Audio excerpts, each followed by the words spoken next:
Today I'm gonna show you how to make the beef stew goulash and with the side of the palenta or žganci, how we call it.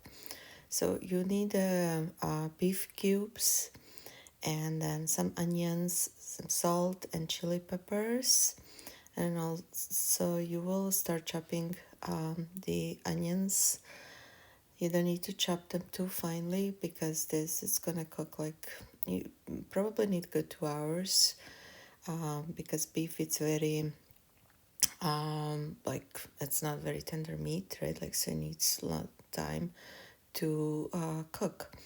So we're gonna brown the onions, and like, so for the beef you can use different pieces of meat, but like you can just buy that's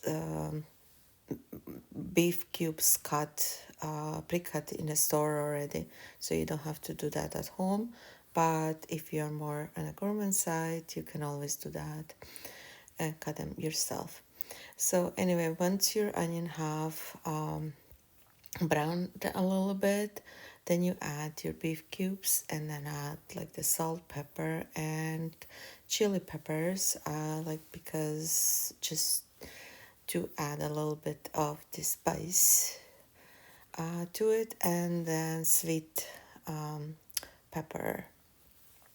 So you mix all that, like you see, because already the pot was hot.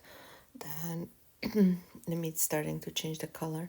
And I also like to add like some mushrooms. This is the mushrooms that I have harvested myself, and then I dry them and then ground them and then just add them to the stews.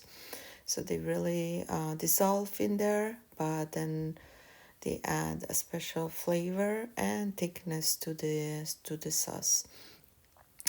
And also you can add like either breadcrumbs or some dry pieces of bread that you might have.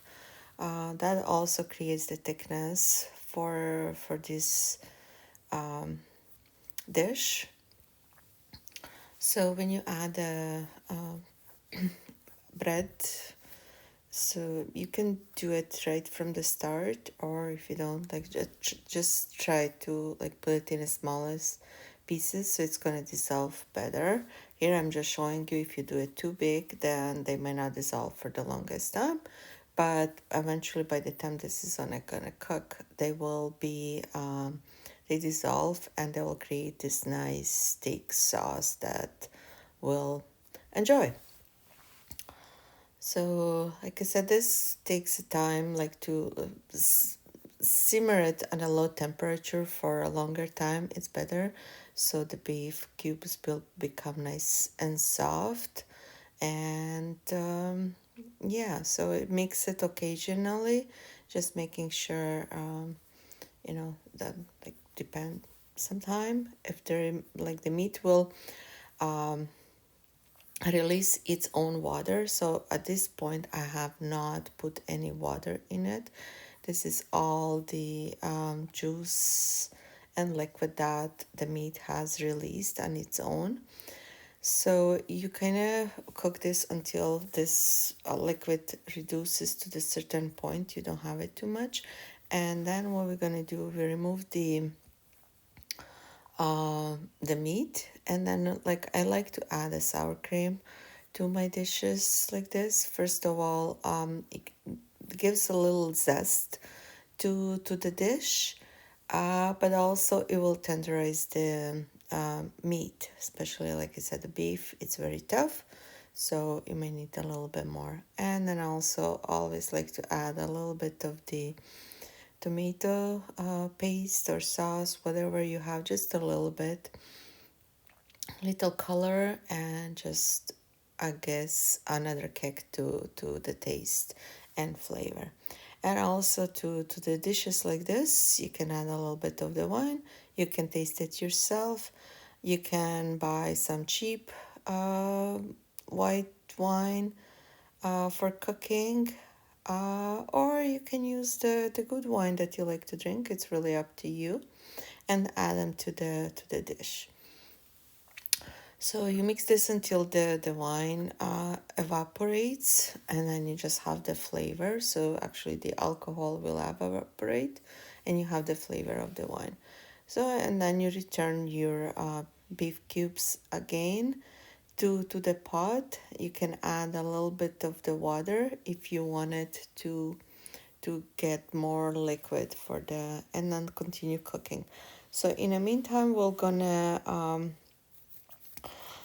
cook polenta. So bring the water to the boil and add a little bit of the salt, and then add your cornmeal to the boiling water, and then just spread it nicely in a pot. So you don't want it too much water here, but also enough that will absorb all the cornmeal, and then let it cover and simmer for 10-15 minutes on a low temperature. And then you'll see when most of the cornmeal has become wet, then you start mixing it really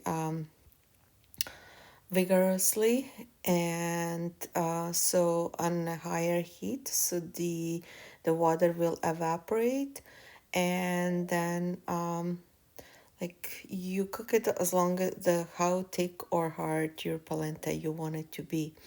So the longer you mix it, the harder it will become, right? So it's really you have to play the ear and see. And this is our final product of the goulash, and we'll serve it with our polenta. So you spread it generously over your polenta, and then you'll enjoy. So try it yourself. It's not that hard. And thank you for watching.